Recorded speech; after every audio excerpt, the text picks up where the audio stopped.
이 시간 저희들이 히브리서 10장을 읽었습니다. 여러분, 히브리서 10장은 우리가 많이 묵상하고 또 암송하는 장이기도 합니다. 히브리서 10장 가운데 놀라운 말씀들이 있습니다. 특히 우리를 위로하고 새 힘을 줍니다. 우리 주님께서 이루신 십자가에서 이루신 크고 놀라운 그런 은혜가 말씀 가운데 있습니다.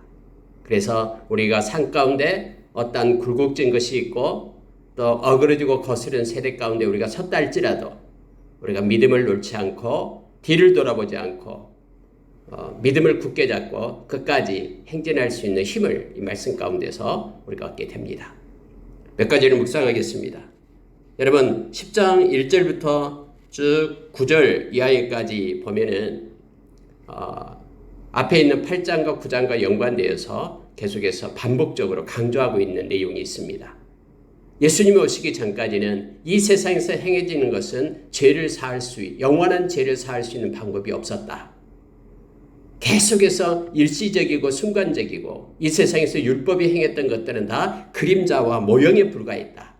그런데 실제 대신 예수님이 오셔서 단번에 영원히 그리고 온전하게 우리의 죄를 사하셨다. 이 내용을 계속해서 반복적으로 성경은 가르쳐주고 있습니다. 왜냐하면 이것이 굿뉴스, 복음이거든요. 우리는 죄로 인하여 죽을 수밖에 없고 하나님의 공의를 성취하기 위하여 사망할 수밖에 없는 그 자리에 예수님께서 대신 우리의 죄값을 지불하고 우리는 영원히 이제는 죽지 않는, 죄산받고 죽지 않는 심판의 자리에서 생명의 자리로 옮긴 자가 되었다라고 지금 말씀을 하고 있습니다. 자, 여러분 4절에 보면은요, 이는 황소와 염소의 피가 능히 죄를 없이 하지 못함이라. 그러므로 주께서 세상에 임하실 때에 이르시되 하나님이 제사와 예물을 원하지 아니하시고 오직 나를 위하여 한 몸을 예비하셨도다. 이제는 황소와 염소와 같은 그 피로 인하여 하나님이 기뻐하고 그 제사를 받는 것이 아니라 이제는 주님을 위하여 한 몸을 준비했다고 얘기합니다. 아무 흠없는 예수 그리스도의 그런 희생 제물을 준비했다고 말합니다. 그래서 예수님이 이 땅에 대제사장으로 오셔서 자기 자신이 제물이 되어서 하나님께 십자가 제단에서 우리를 위하여 그렇게 우리 주님은 희생 제물을 드리고 또 제사를 드린 것입니다. 우리의 제사함을 위해서요. 한 몸을 예비하셨다라고 말합니다. 그래서 하나님은요, 7절에서 이렇게 말씀합니다. 자, 나를 가리켜 기록된 것과 같이 하나님의 뜻을 행하려 왔나이다. 여러분, 예수님께서 이 땅에 오셔서 나의 양식이 있는데 그 양식은 아버지의 뜻을 온전히 이루는 것이 나의 양식이다 라고 주님께서 이렇게 요한복음 4장 34절에서 그렇게 말씀을 했죠. 그러니까 하나님의 뜻은 어떤 뜻이냐면은 바로 이거예요. 주께서는 제사와 예물과 번제와 속죄제를 원하지도 아니하고 기뻐하지도 아니하신다 하셨고, 이것은 율법을 따라 드리는 것이고, 그러면은 예수님 오셔서 그 후에 말씀하시기를 보시옵소서 내가 하나님의 뜻을 행하려 왔나이다. 그래서 그 첫째를 폐하시면 둘째 것을 세우려 하십니다.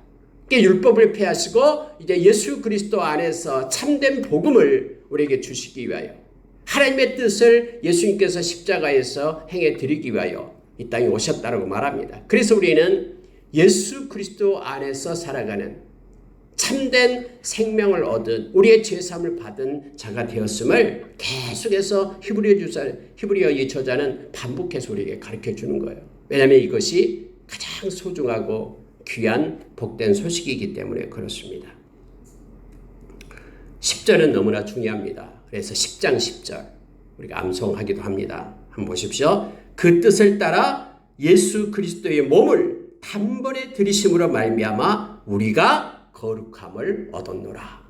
여러분, 저와 여러분이 거룩함을 얻는 것은요, 예수 그리스도를 통해서밖에 없다라는 것을 가르쳐 줍니다.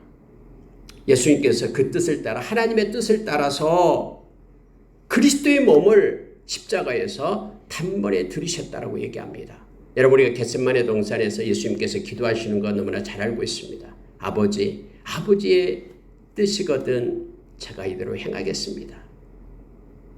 할 수만 있으면은 이 잔을 내게서 거두어 주십시오. 그러나 내 뜻대로 말고 아버지의 뜻대로 행해 주십시오. 아버지의 뜻이 뭡니까? 예수 그리스도의 몸을 십자가에 드리는 거잖아요. 그래서 우리를 살리는 것이 아버지의 뜻이었잖아요. 우리를 향한 하나님의 사랑을 이것으로써 확증했다라고 로마서 5장 8절에서 가르쳐주고 있잖아요. 그래서 아버지의 뜻을 행했다라고 말합니다. 이 뜻을 따라 예수 그리스도의 몸을 단번에 들이심으로 말미암아 우리가 거룩함을 얻었도다라고 말합니다. 예수 그리스도를 떠나서는 우리는 아무것도 아닙니다.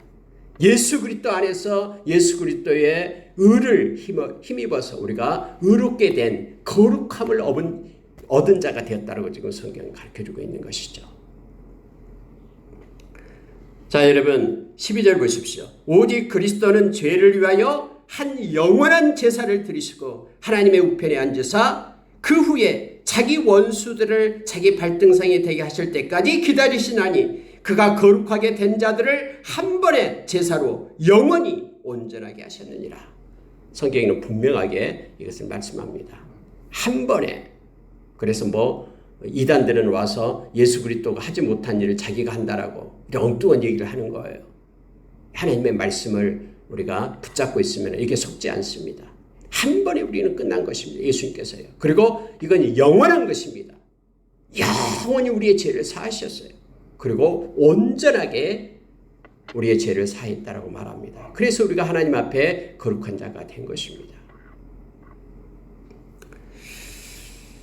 자, 여러분 18절에 보면은요. 이것들을 사하셨은즉 다시 죄를 위하여 제사 드릴 것이 없느니라. 성경에서 이렇게 선포합니다.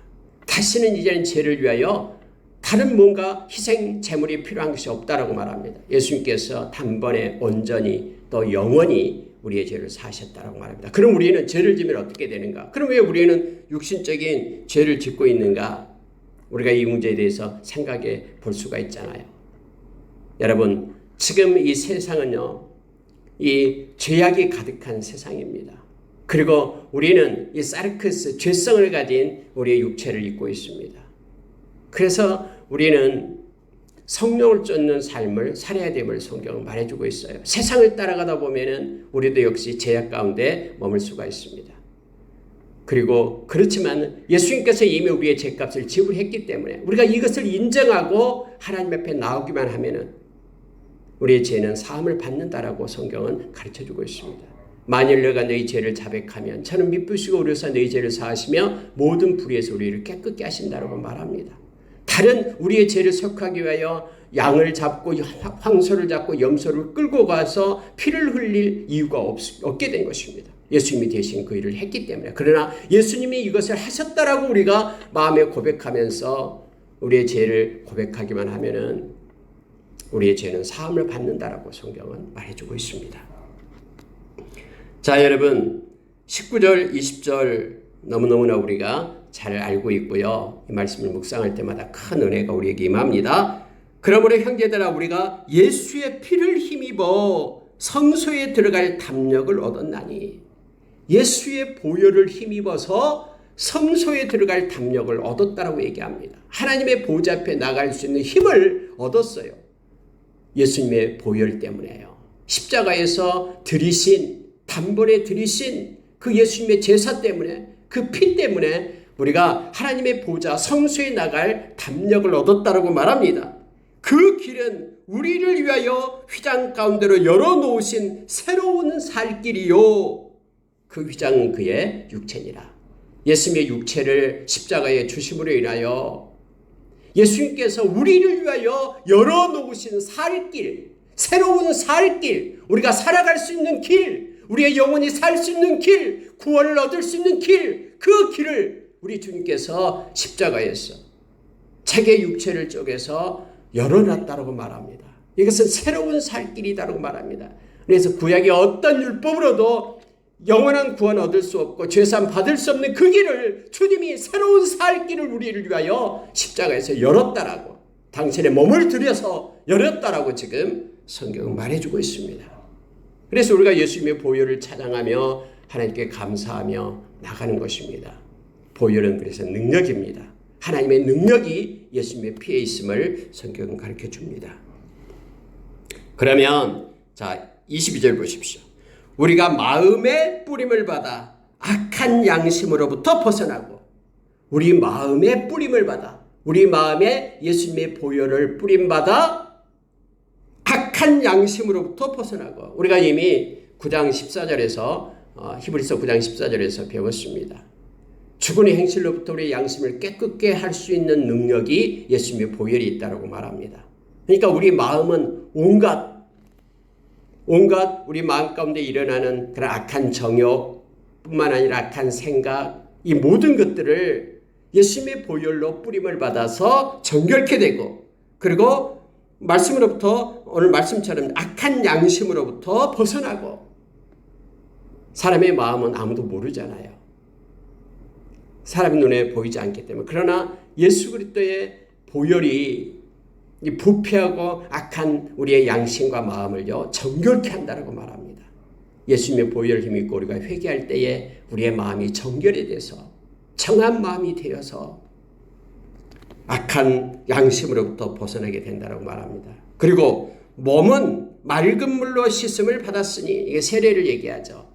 우리의 몸은 우리가 하나님께 속했다라는, 하나님을 믿고 예수님을 영접했다라는 표시로, 하나님의 백성이라는 표시로 우리가 세례를 받잖아요. 근데 세례는 원래 연합을 얘기하거든요. 그러면 우리의 몸은, 세례받은 우리의 몸은 물로 씻음을 받았다면, 물로 외적인 세례를 받았다라는 것은 하나님께 속한 자가 되었다라는 거예요.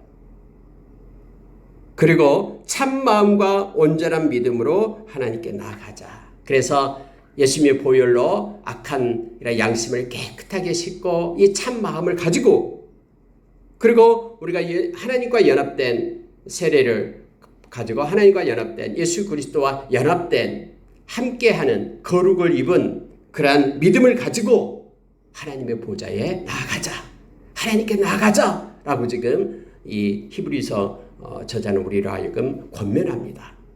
예수님의 보혈을 힘입고 담대하게 하나님의 보좌에 나가자. 그래서 예배자로, 하나님의 찬송으로, 하나님께 기도하는 자로 그렇게 하나님 앞에 서자라고 지금 말하고 있는 것입니다. 자, 23절 보십시오. 또 약속하신 이는 미쁘시니, 하나님의 말씀으로 약속하신 이는 미쁘시다. 믿을 만하다, 신뢰할 만하다, 그분은 온전하다라는 거예요. 하나님은 미쁘시니 우리가 믿는 도리의 소망을 움직이지 말며 굳게 잡고 하면서 이제 우리가 어떻게 신앙생활을 할 것인가를 너무나 자세하게 섬세하게 우리에게 안내하고 가르쳐 줍니다. 첫째는 뭐냐면요, 믿음의 소망을 굳게 잡자 이거예요. 움직이지 말자. 여러분, 우리가 소망이 없으면은 사람이 이랬다 저랬다 왔다 갔다 합니다. 그래서 우리가 마음 가운데 믿음의 소망을 갖게 될 때 이게 영혼의 닻이다라고 말해주고 있죠. 닻을 내려서 견고한 거예요. 속사람이 단단해지는 거예요. 소망이 있을 때만 가능합니다. 하나님의 나라에 소망을 갖는 자, 하나님의 말씀을 믿으면서 소망을 갖는 자만이 흔들리지 않아요. 그러나 말씀이 진리의 기둥이 없는 사람들은 흔들립니다. 눈에 보이는 대로 왔다 갔다 하는 거예요. 감정에 따라서 움직이는 거예요. 오늘 믿는 자들이 이렇게 믿음의 삶을 살자라고 말합니다. 믿는 도리의 소망을 굳게 잡자. 두 번째로는요, 서로 돌아보자 이거예요. 믿는 자들끼리, 형제끼리 서로 돌보자라는 거예요. 그들이 어려움에 있으면 함께 울고 함께 위로하고 기도하고 이렇게 서로 돌아보라라고 말합니다. 하나님의 가족, 영원히 하나님의 나라에서 살 하나님의 백성들을 서로 돌아보라라고 말합니다. 그리고 사랑과 선행을 격려하며 돌아보면서 격려하자라고 말합니다. 위로하고 힘을 내라라고 하면서 격려하자라고 말합니다. 네 번째로는 중요한 말씀을 25절에서 이렇게 얘기해요. 모이기를 패하는 어떤 사람들의 습관과 같이 하지 말고 오직 권하여 그날이 가까움을 볼수록 더욱 그리하자. 세상은 점점요 자기중심이 돼요. 그래서 서로 모이기를 싫어합니다. 특히 코로나19가 오니까요, 많은 교회들이 이렇게 모일 수 없는 환경이 되니까 안타까워하면서 기회만 있으면 서로 모여야 되는데 오히려 이것을 그렇게 자기가 모이지 않는 데에 대한 이유거리가 되게끔 해서 뭐 코로나19인데 뭐 모일 필요 뭐 있어. 이렇게 모이기를 피하게끔 됩니다. 점점 그래요, 세상은요. 앞으로요. 그런데 모이기를 피하는 어떤 사람들의 습관과 같이 하지 말고 특히 마지막 때가 될수록 점점점 모이기를 힘쓰지 않는데 우리는 권하여서 서로 마지막 때가 가까울수록 더욱 모이기를 힘쓰는 자가 되자. 자, 이렇게 말합니다. 4가지 것을 믿음의 삶을 할 때 말하는 거예요. 첫째는 우리에게 말씀해 줬던 것처럼 소망을 굳게 잡자. 개개인의 소망, 마음속에 소망을 가지고 사는 겁니다. 하나님의 말씀대로 모든 일이 성취되기 때문에 하나님의 나라를 소망하면서 흔들리지 않는 거예요. 그리고 서로 돌보고 서로 격려하고 서로 모이기를 힘써서 하나님께 예배자로 서자라고 지금 권면하고 있음을 보게 됩니다.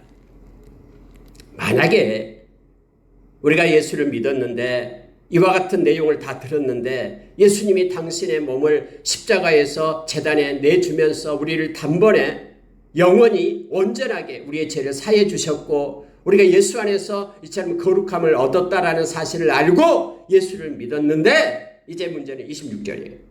우리가 진리를 아는 지식을 받은 후 짐짓 죄를 범한 즉 다시 속죄하는 제사가 없고, 이 말은요, 죄를 범한다라는 것은 예수를 믿지 않고 배교하고 떠나는 것을 얘기합니다.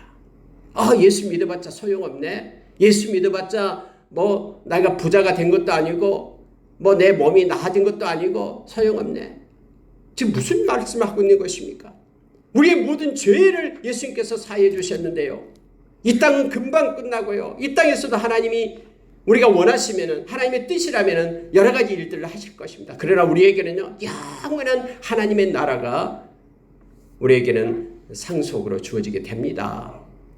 이 땅에서도 특별히 하나님께 속한 자로서 보호하심을 받게 됩니다. 그런데 눈앞에 보이는 대로 자기 뜻대로 되지 않는다라고 마지막 때에 배반하고 예수님을 떠나는 자들이 있다라고 성경은 말합니다. 예수 믿다가 예수님을 떠나는 이들이 있다라고 말합니다. 디모데전서 4장 1절에도 나오고 있잖아요. 후일에 믿음을 떠난 자들이 나타난다고 말해요. 그들은 미혹의 영을 따라가고요. 귀신의 가르침을 쫓게 되고요. 마음은 화임 맞아서 깨닫지 못하고 진리를 버리고 거짓을 따라가는 때가 온다라고 말합니다. 여기서도요 말하고 있어요. 진리를 아는 지식을 받은 후에 짐짓 죄를 지은 즉 다시 속죄하는 제사가 없고 무슨 마음으로 심판을 기다리고 있다라고 말합니다.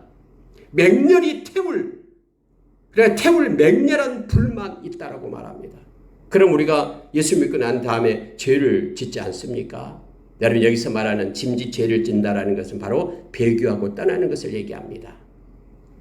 우리가 연약한 육신이 있기 때문에 죄를 짓는 경우가 있죠. 그럼 우리는 회개하고 예수님 보혈을 믿고 회개하고 돌아오면 되는 겁니다. 그런데 여기 이 사람은요, 회개하지 않고 그냥 회개하지 않고 떠나는 거예요. 계속해서 반복하면서 죄를 짓는 거예요. 지금 그 얘기를 하고 있는 거예요. 히브리서 6장에서 그 나온 말씀과 동일한 얘기를 하고 있는 것입니다. 자, 여러분 보십시오. 28절 보시기 바랍니다. 모세의 법을 폐한 자도 두세 증인으로 말미암아 불쌍히 여김을 받지 못하고 죽었은즉. 여러분, 율법에서 모세의 법을 어겼을 때요, 돌 맞아 죽은 일이 있었잖아요. 율법에 계속해서 죽고 하는 일이 많잖아요. 그런데 모세의 법을 피한 자도 그랬는데 하물며 29절 하나님의 아들을 짓밟고 자기를 거룩하게 한 언약의 피를 부정한 것으로 여기고 은혜의 성령을 욕되게 하는 자가 당연히 받을 형벌은 얼마나 더 무겁겠느냐. 여러분이 그래서 위에서 지은 죄가 어떤 죄라는 것을 알 수 있겠죠. 성령을 회방하고 믿음에서 떠난 죄라는 것을 알게 됩니다. 예수님의 그 언약의 피를, 십자가에서 흘린 피를 갖다가 부정한 것으로 여기고 피를 버리는 거예요. 하나님의 아들 예수님을 갖다 짓밟았다라고 얘기합니다. 성령을 욕되게 했다라고 말합니다. 그가 당연히 받을 형벌은 얼마나 더 무겁겠느냐 너희는 생각하라. 그래서 여러분, 우리가 요한계시록 21장 8절에 보면은 영원한 불못에 던져질 형벌에 대해서 8가지를 쭉 기록해 두고 있잖아요. 그중에 두려워하는 자, 두 번째가 믿지 않는 자예요. 이 믿지 않는 자라는 것은 뭐냐면요, 바로 하나님의 아들을 짓밟은 자라는 거예요. 예수님께서 피를 흘려서 생명을 주어서 우리의 죄를 사해 주셨는데 그걸 받지 않겠다라고 말하는 자들이에요. 성령을 주셔서 성령의 인도하심을 받는데 성령 필요 없고 악령을, 세상의 영을 받는 자들이에요. 택한 자들이에요, 그것을. 그래서 성령을 욕되게 하는 자라고 성경은 말하고 있습니다. 신자가 된 이후에도 물론 우리는 죄를 범할 수 있습니다. 그 죄를 용서받을 수 없다라는 뜻이 아닙니다. 여기서 용서는 자신의 죄를 고백하고 회개하는 자에게는 언제든지 유용합니다. 성경의 말씀대로요. 그러나 여기서 지금 경고하고 있는 내용이 뭐냐면요, 고의적으로 계속해서 죄를 짓는 자에 대한 경고를 얘기합니다. 그는 사실상 영적으로 양심이 마비된 자들입니다. 그러한 사람은 스스로 용서받기를 더 이상 원치 않고 있습니다. 그래서 예수님의 보혈을 부정한 것으로 여기고 자기의 죄쓰심 받기를 원치 않는 것을 말하고 있죠. 그러면서 우리로 하여금 회개하고 늘 주 안에서 죄를 멀리하고 거룩한 자로 설 것을 성경은 말하고 있습니다. 여러분, 32절부터 이제 39절 말씀을 보고 마치겠는데요. 이 말씀은요, 어려움 중에 있고 고난 중에 있는, 그래서 죄를 짓지 않고 늘 하나님의 말씀을 붙들고 거룩한 삶을 살기를 원하는 자들에 대한 위로입니다. 격려를 해주고 있습니다. 자, 전날에 너희가 빛을 받은 후에 고난의 큰 싸움을 견뎌낸 것을 생각하라. 비방과 환난으로서 사람에게 구경거리가 되고 혹은 이런 형편에 있는 자들과 사귀는 자가 되었으니, 세상 사람들 앞에서요 비방을 받고 환난을 당했습니다. 그래서 사람들 앞에 구경거리가 됐다라는 거예요. 자기가 구경거리가 되지 않는다 할지라도 믿는 우리의 형제 자매가 구경거리가 된 것, 이런 형편에 있는 자들과 우리는 한 형제가 되었기 때문에 사귀는 자가 되었다고 말합니다. 그러한 고난과 역경이 있었어요. 우리의 믿음의 선진들의 이런 역경이 있었습니다. 그러나 저와 여러분은 너무나 이 평화로운 나라에 하나님께서 살게 하셔가지고 그러한 고난과 역경 없이 이렇게 무난하게 하나님 앞에 예배하고 마음껏 찬양할 수 있는 복을 주셨잖아요. 이게 은혜인데 은혜를 은혜로 알지 못해요. 저 이슬람권에서는요, 예수 믿는 것 때문에 때로는 살인을 당하고 죽임을 당하기도 하잖아요. 지금도요. 살아있는 채로 불태워 죽이기도 하잖아요. 아프리카 막 지역에서도요. 여러분, 여기서도 지금 말하고 있는 거예요. 지금 너희가 빛을 받은 후, 이 말은 예수 그리스도의 빛, 구원을 받은 후 예수를 믿게 된 후에 고난의 큰 싸움이 있었다. 그러나 너희는 잘 견뎠다. 비방과 환난을 받았고 사람의 구경거리가 된 적도 있었다. 우리의 믿음의 선진들은 그래서 이 땅에 섬에 예수님 기독교가 들어올 때, 예수님 믿게 되었을 때 많은 핍박이 있었잖아요. 순교자가 많잖아요. 저 양재에 가면 순교자들 수백 명이 있잖아요. 그 명단이요. 자, 너희가 갇힌 자를 동정하고 너희 소유를 빼앗기는 것도 기쁘게 당한 것은 더 낫고 영구한 소유가 있는 줄 알미라. 이 땅에서 예수 믿는 것 때문에 재산을 박탈당하기도 하고 빼앗기기도 하고 또 어떤 감옥에 갇히기도 하고 감옥에 갇힌 자를 동정하기도 하고 이런 일이 있었는데 이렇게 기쁘게 일을 너희들이 감당했다 지금까지. 그런데 그 이유가 뭐냐면 더 낫고 영구한 소유가 있는 줄 알기 때문에, 하나님의 나라에서 너를 위하여 금고도 아름다운 기업, 영원한 소유가 너를 기다리고 있는 줄을 너가 알기 때문에 너희들이 이 땅에서 억울한 일을 당하고 힘든 일을 당해도 그렇게 기쁨으로 믿음을 지켜냈다 하면서 지금 위로하고 격려하고 있는 것입니다. 그러니 앞으로도 두 가지 것을 부탁을 합니다. 용기를 잃지 마라. 담대함을 가지고 믿음의 생활을 해라 라고 지금 첫 번째 35절에서 말합니다. 그러므로 너희 담대함을 버리지 말라. 이것이 큰 상을 얻게 하느니라.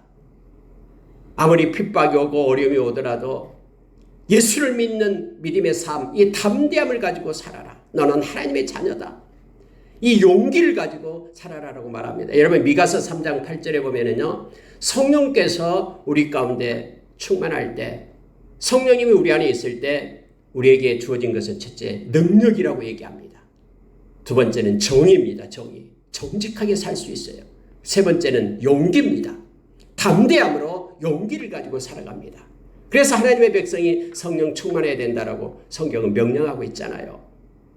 어떤 순간에도 하나님이 주신 능력으로 올곧고 정직한 정의를 행하고 그리고 용기를 가지고 살 수 있습니다. 오늘 어떤 어려움 가운데 있더라도 너희는 담대함을 잃지 말라. 그러면 하늘에서 큰 상이 너를 위하여 기다리고 있다.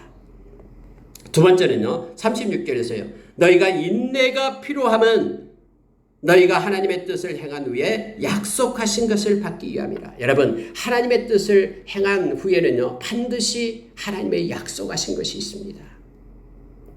이 성경은 언약이다라고 얘기했잖아요. 우리는 약속의 자녀들이거든요.